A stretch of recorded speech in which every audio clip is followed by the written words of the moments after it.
On the 6th of September 1976, the skies over northern Japan were quiet.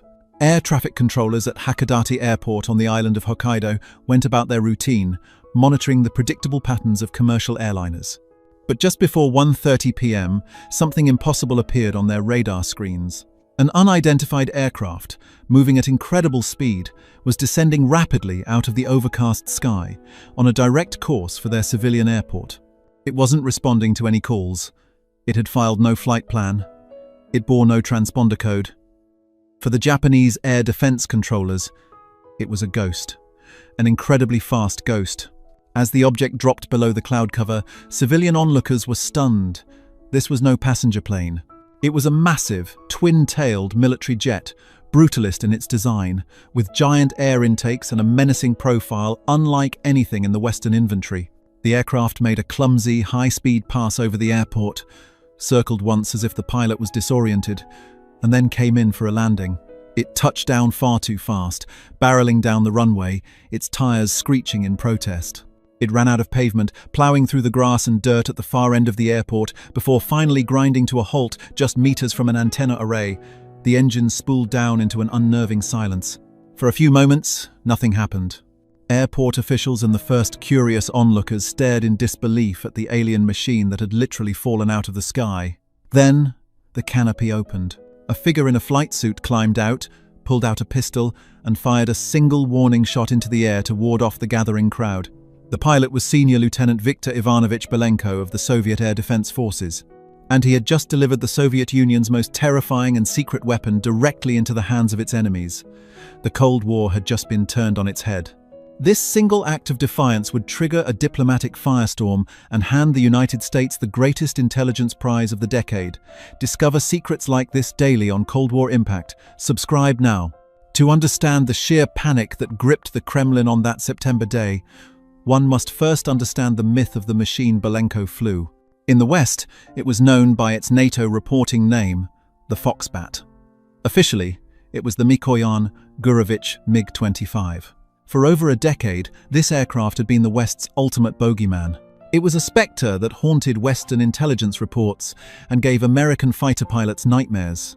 First spotted by spy satellites in 1965, the MiG-25's design was a complete shock.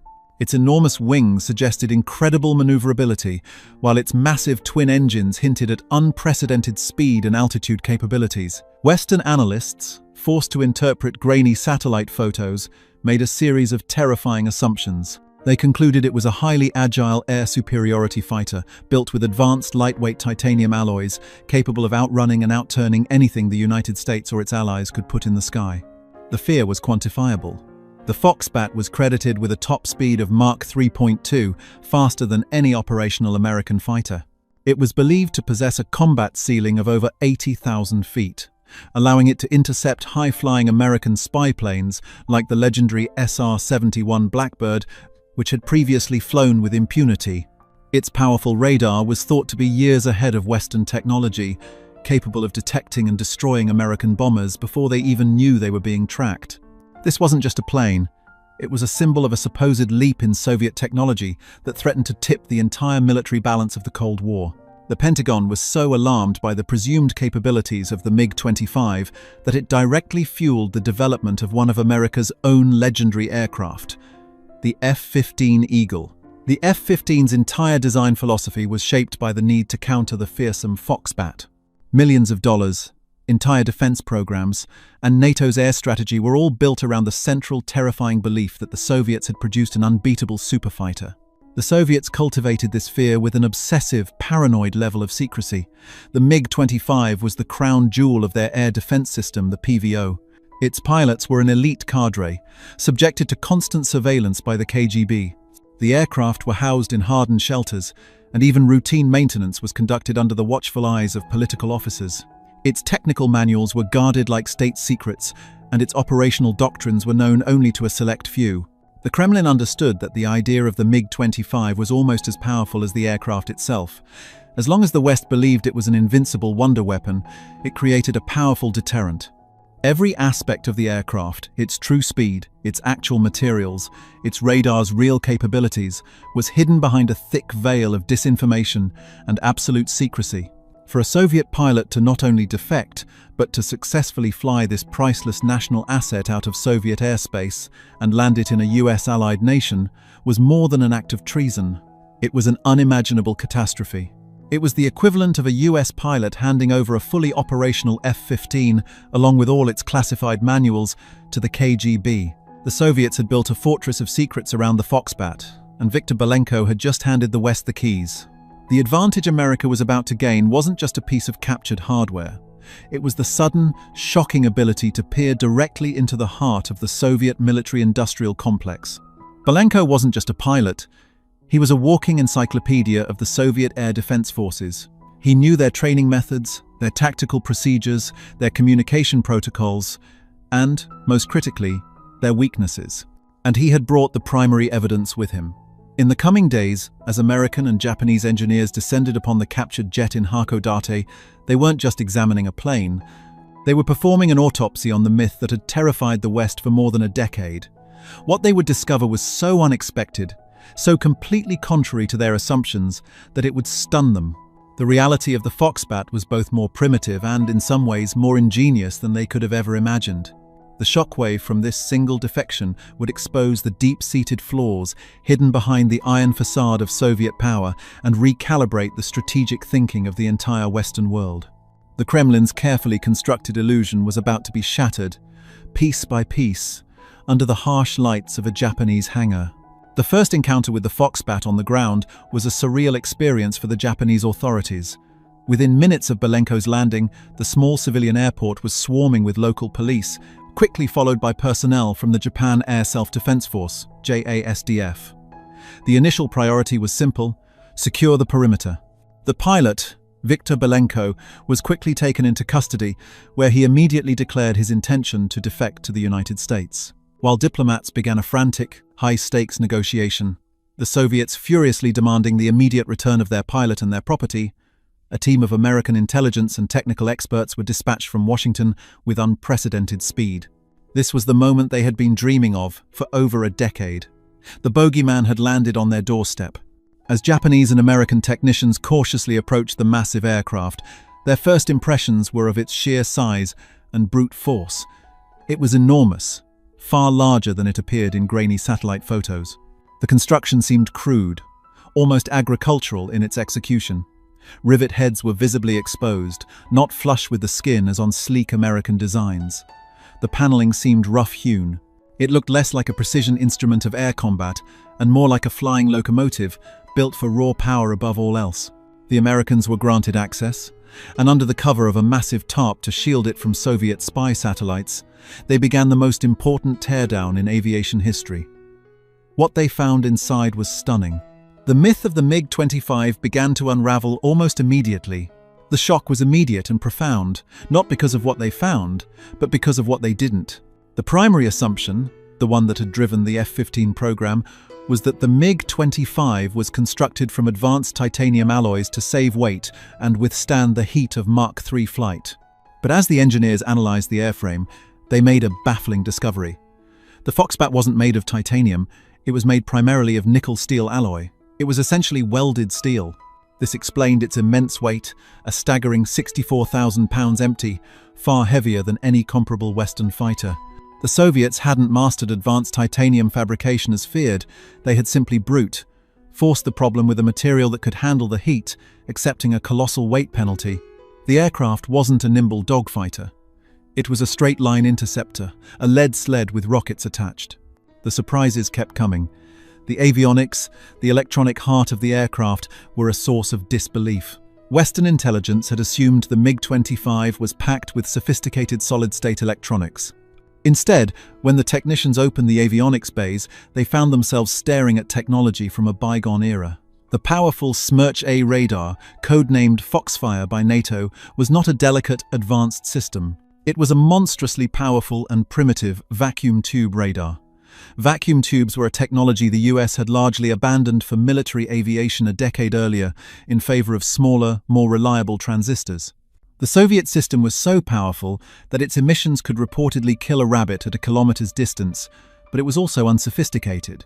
It lacked look-down divided by shoot-down capability, meaning it was effectively blind to any targets flying below it against the background clutter of the Earth.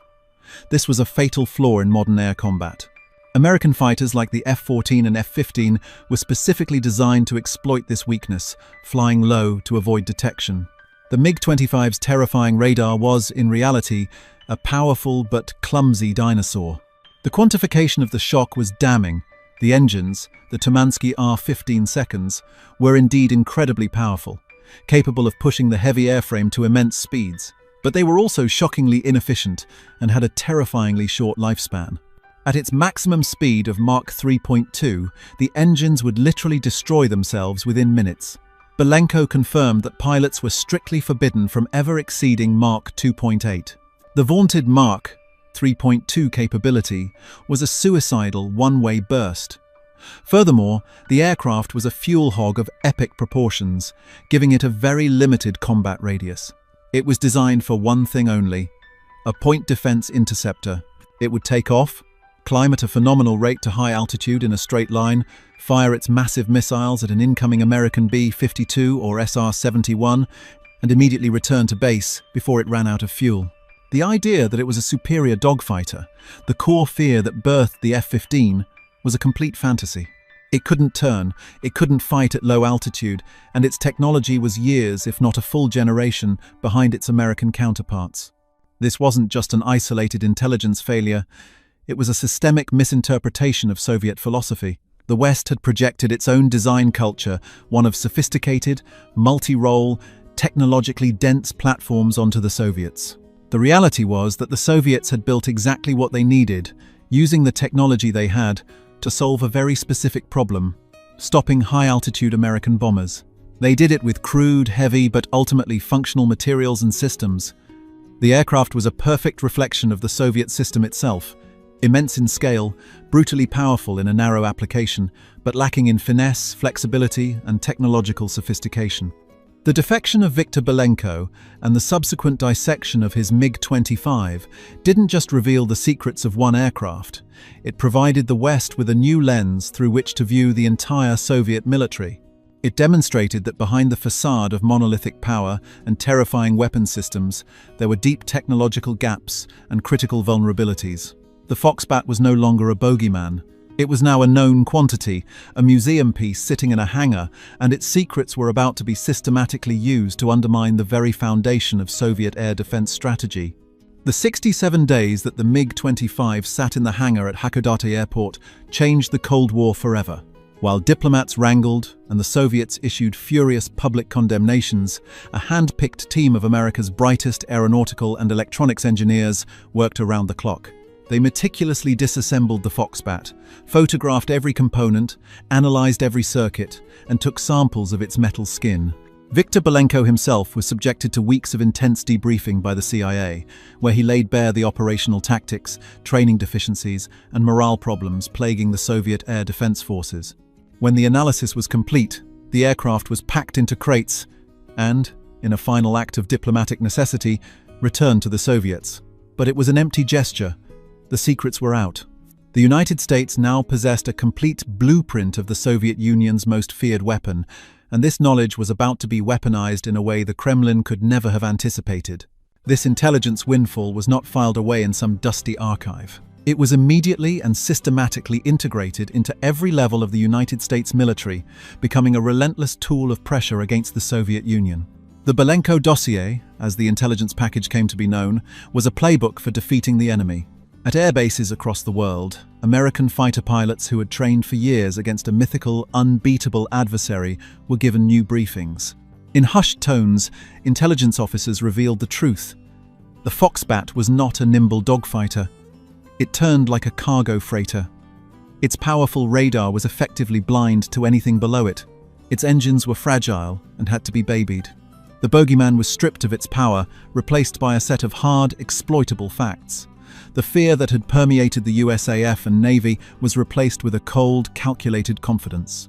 Tactical manuals were rewritten overnight. From F-15 Eagle squadrons in Europe to Navy F-14 Tomcat pilots on aircraft carriers, the message was the same. We now know exactly how to kill their best. The most immediate and dramatic impact was felt by the crews of America's premier spy plane, the SR-71 Blackbird. Before Belenko's defection, missions probing the edges of Soviet airspace were a high-stakes game of cat and mouse. SR-71 pilots, flying at over 85,000 feet and faster than Mach 3, would often see the contrails of MiG 25 seconds clawing their way up from below in desperate, futile attempts to intercept them. While the Blackbird always remained untouchable, the threat was a constant source of tension. After the analysis of Belenko's jet, everything changed. Strategic Air Command now knew the Foxbat's precise performance envelope. They knew its maximum sustainable altitude, its rate of climb, its fuel consumption, and the exact parameters of its Smerch A radar. This knowledge was transformative. SR-71 mission planners could now design flight paths with almost surgical precision, not just to avoid the MiG-25, but to actively mock it. They could fly at altitudes and on profiles they knew the MiG could not reach, or exploit the known blind spots in its radar coverage. The pressure on Soviet commanders was immense. They were forced to launch their prized interceptors, burning precious fuel and engine hours, knowing the Americans above them were operating with a playbook that rendered their efforts utterly pointless. The psychological edge had completely shifted. The first true combat test of this new reality came not in a direct US-Soviet confrontation, but in the skies over the Middle East. The Soviet Union had exported the MiG-25 to its client states, including Syria, promoting it as an invincible wonder weapon. In 1982, during the Lebanon War, the Israeli Air Force, flying American-made F-15 Eagles, came face-to-face with Syrian MiG 25 seconds. The Israeli pilots, however, were not flying blind. They had been thoroughly briefed by American intelligence. They knew every weakness detailed in the Belenko dossier. The results were a brutal and public humiliation for the Soviets' top fighter. In a series of engagements over the Bekaa Valley, Israeli F-15 seconds systematically hunted and destroyed the Syrian Foxbats. They exploited its poor maneuverability, baiting the MiGs into turning fights they could not win. They used low-altitude tactics to stay hidden from its primitive look-down radar. The myth of the Foxbat, so carefully constructed by Soviet propaganda, was shattered in actual combat for the whole world to see. The invincible interceptor was revealed to be a vulnerable, one-dimensional machine. For the Kremlin, it was a disaster. Their top-of-the-line export fighter had been proven decisively inferior to its American-built rival, and the defeat was a direct result of the intelligence hemorrhage from Belenko's defection 6 years prior. This relentless pressure was applied in the invisible world of electronic warfare as well. The analysis of the MiG-25's vacuum tube radar was perhaps the most valuable part of the intelligence haul. American electronic warfare specialists now knew its exact frequencies, its signal patterns, and its vulnerabilities. They quickly developed and deployed new electronic countermeasure (ECM) pods for their tactical aircraft and dedicated jamming platforms like the EF-111 Ampere's Raven. These systems were no longer guessing. They were programmed with the Foxfire radar's precise signature. In simulated and real-world encounters, American ECMs could blind the MiG 25 seconds from dozens of miles away, filling the Soviet pilots' cockpits with useless static. The Foxbat's primary weapon, its powerful radar, was rendered impotent. The spearhead of the Soviet air defense forces could now be effectively disarmed before it even got within missile range. The dissected Foxbat in the Japanese hangar had become a symbol. It was a shorthand within the Pentagon for the chasm between Soviet propaganda and reality. It proved that behind the Iron Curtain, the feared technological monolith was, in many areas, a brittle facade. This knowledge emboldened American strategists, allowing them to take calculated risks and operate with a confidence that continually baffled and frustrated their Soviet counterparts. The news of Belenko's defection struck the Kremlin like a physical blow. In the paranoid, secretive world of the Soviet High Command, the event was not just an intelligence disaster, it was an existential threat. General Secretary Leonid Brezhnev was reportedly apoplectic. The heads of the Soviet Air Defense Forces, PVO, the Air Force, and the KGB were summoned to emergency meetings where they were subjected to furious, accusatory tirades. How could this have happened? How could the pilot of their most secret aircraft, a man vetted and watched constantly, simply fly away? The initial response was a frantic, brutal scramble. The KGB launched a sweeping internal investigation, arresting and interrogating anyone who had ever served with Belenko. His commanders were demoted, his fellow pilots were grounded and subjected to endless political reliability sessions, and a wave of paranoia swept through the elite fighter wings of the PVO. But the fear of spies was secondary to the larger, more terrifying realization. Their most potent symbol of military technical superiority had been completely compromised. The West now knew everything, every secret, every weakness. The Politburo issued a directive of the highest urgency to the Mikoyan Gurevich Design Bureau and the entire Soviet military-industrial complex. Fix it. The MiG-25 as it existed was now obsolete. A crash program was initiated with a single, desperate goal: to plug the gaping holes that Belenko had exposed to the world. This wasn't a calm, measured process of technological evolution. It was a panicked reaction, a desperate attempt to put the genie back in the bottle. The primary countermeasure was the development of a new, upgraded version of the Foxbat, designated the MiG-25PD. This new variant was a direct response to the damning revelations from the Hakodate teardown. The engineers were ordered to replace the primitive Smerch-A vacuum tube radar. In its place, they fitted a new Sapphire 25 radar, a more modern pulse Doppler system that finally gave the aircraft a limited look-down divided by shoot-down capability. The powerful but fragile R-15 engines were also upgraded for slightly better reliability. On paper, these were significant improvements. Over the next few years, the entire existing fleet of MiG-25 interceptors was recalled to the factory and rebuilt to this new standard. It was a colossal undertaking, consuming a vast amount of resources and engineering talent. But these efforts were ultimately doomed to fail, not because the upgrades were ineffective, but because they were fundamentally reactive. The Soviets were fixing a problem that the United States had already moved past. The MiG-25PD, even with its new radar, was still a MiG-25 at its core. It was still a massively heavy, non-maneuverable, straight-line interceptor built of welded steel. It could not dogfight. It was a patch on a fundamentally outdated design philosophy. While the Soviets were spending billions of rubles to make their lead sled a slightly better lead sled, the United States was fielding a new generation of aircraft built on a completely different concept. The F-15 Eagle and the F-16 Fighting Falcon were not just fighters. They were integrated weapons systems. They were agile, versatile, and packed with advanced, solid-state electronics and powerful, reliable engines. They were designed for flexibility, able to dominate in any role, from high-altitude interception to low-level dogfighting. The Soviets were trying to perfect a spear, while the Americans had already invented the guided missile. The technological and strategic gap that Belenko's defection had exposed was not closing, it was widening, and at an accelerating rate. The Soviet command economy, already strained, could not keep up with the pace of American innovation, which was fueled by a dynamic, competitive defense industry. The psychological toll of this public failure was immense and pervasive. For the pilots of the PVO, the sense of elite status and invincibility was shattered. They now knew that their Western counterparts not only had superior aircraft, but also knew every flaw and vulnerability of the machine they were flying. This bred a deep-seated sense of inferiority and caution. Anecdotes from later defectors and declassified reports speak of a palpable decline in morale. Pilots were now watched more closely than ever by the KGB, their loyalty constantly questioned. This suffocating atmosphere of suspicion stifled initiative and created a culture of risk aversion. The ultimate proof of this psychological damage came during the Bekaa Valley encounters in 1982. The Syrian pilots flying the MiG 25 seconds were not incompetent, but they were flying a compromised machine against Israeli pilots who were brimming with the confidence of superior technology and perfect intelligence. The result was a one-sided slaughter that hammered home the final nail in the coffin of the Foxbat's reputation. The Kremlin could no longer use it as a propaganda tool or a symbol of their power. It had become a symbol of their vulnerability, a constant reminder of the day one of their own had stolen their most precious secret and delivered it to the enemy. The desperate scramble to fix the machine could never undo the damage to the myth. The defection of Viktor Belenko was more than just the loss of a single aircraft.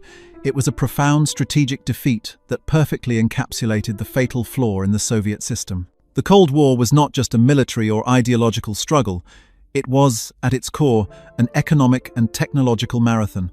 The United States and its allies, with their dynamic, market-driven economies, fostered constant innovation. The Soviet Union, with its rigid, centrally planned system, struggled to keep pace. The story of the MiG-25 is a case study in this disparity. The United States invested in the F-15 program proactively, pushing the boundaries of technology. The Soviet Union, after Belenko's flight, was forced to pour billions of rubles into a reactive, panicked upgrade program for the MiG-25PD, a program designed merely to patch vulnerabilities that had already been exposed. By the 1,980 seconds, the United States was spending approximately 5 to 6% of its massive GDP on defense, while the Soviet Union was forced to commit an estimated 15–17% of its much smaller, less efficient economy just to stay in the race. This unsustainable burden, exemplified by costly crash programs like the MiG-25 overhaul, was a key factor in the eventual economic collapse of the USSR. Belenko didn't just give away a plane, he exposed the economic rot at the core of the Soviet war machine and accelerated the process of its decay. The ultimate proof of the lasting impact of Belenko's defection is not found in the battles fought by the compromised MiG-25, but in the machine the Soviets were forced to build to replace it. In the late 1970 seconds, as American engineers were still publishing papers on the primitive vacuum tubes of the Foxbat, the Mikoyan-Gurevich Bureau was already working in secret on its successor, the MiG-31 Foxhound. This new aircraft was a wholesale admission of every single failure Belenko had revealed.